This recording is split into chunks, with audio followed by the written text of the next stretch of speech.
என்னடா இவங்களும் வீடு தரமாட்டேன்ட்டாங்க, என்னடா பண்றது? வீடு தாண்டா பெருசாக இருக்குது. நமக்கு வீடு வாடகைக்கு தர அளவுக்கு அவங்களுக்கு பெரிய மனசு இல்லைடா. ஆமா, இந்த வீடுலாம் வேற வீடா இல்ல, வாங்கடா தரலாம்.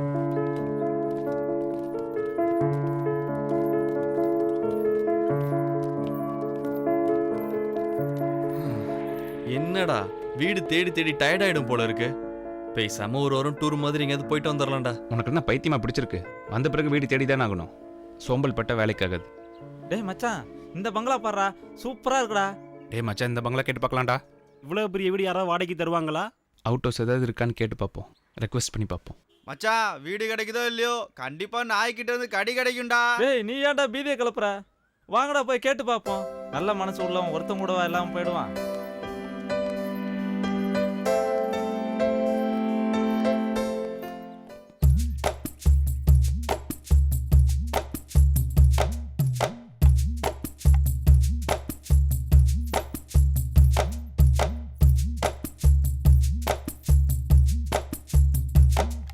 செக். யார் நீங்க? ஐயா, வீடு வாடகைக்கு இருக்கான்னு கேட்கலாம்னு வந்தோம்.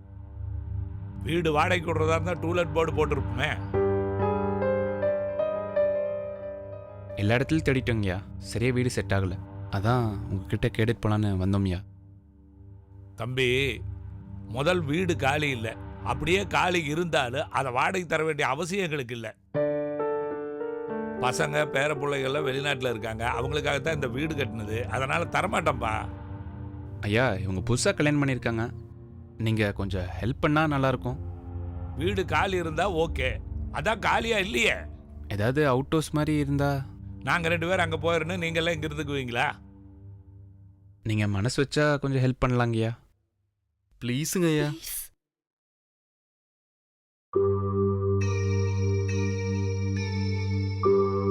இதை பாருங்க தம்பி, ஒரு பொண்ணோட வந்துட்டீங்க நம்மளை நம்பி.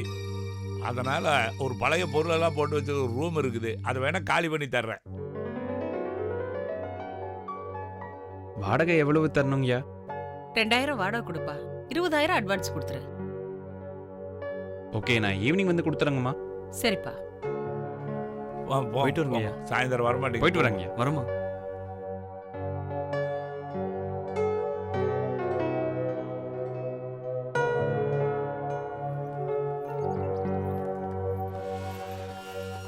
₹20,000 அட்வான்ஸ் கேக்குறாங்க. பணத்துக்கு என்னடா பண்றது? ஏதாவது பண்ணி தாண்டா ஆகணும். வீடு கிடைக்கிறது எவ்வளோ கஷ்டம்னு பார்த்தல. அட்வான்ஸ்க்கு என்னடா பண்றது? இருக்கிற பணத்தை எடுங்கடா. எடுங்கடா. என்கிட்ட 3000 இருக்கு. மச்சான் என்கிட்ட 5000 இருக்குடா. மச்சான் என்கிட்ட ஒரு 500 இருக்குடா. என்கிட்ட 1500 இருக்குடா. மொத்தம் 10000 தான் இருக்கு. நம்மளால உங்களுக்கு எவ்வளவு கஷ்டம். இதெல்லாம் சகஜமா? என்ன பண்றதுனே புரியலையடா. ஏதாவது பண்ணி ரெடி பண்ணுண்டா. டேய் ஹிட்லர் வருதுடா. என்ன எல்லாரும் பேய் மொழி முடிச்சிட்டு இருக்கீங்க? எல்லாம் ஒரு 10000 கம்மியா இருக்கு. அட்வான்ஸ் கொடுக்கணும்.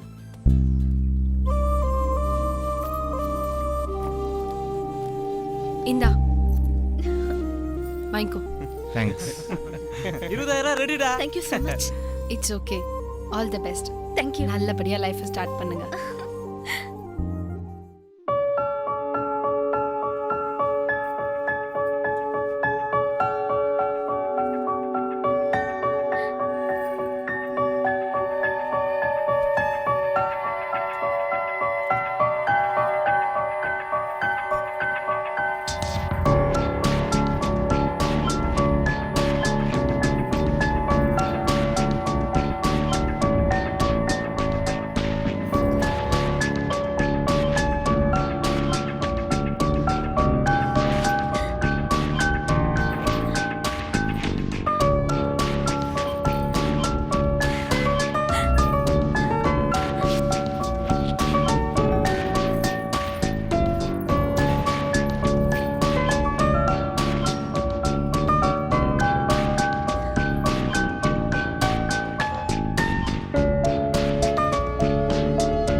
என்னடா சிவா வரேன்னா ஆளையே காணா. விஷயம் தெரியாதா மச்சான், அவனுக்கு ரொம்ப பொறுப்பு வந்துச்சுடா, இன்டர்வியூ போயிருக்கான்டா. ஓ, தமிழ்நாட்டுல ஒரு பகுதி அழிஞ்சு போயிடும் போல இருக்கு.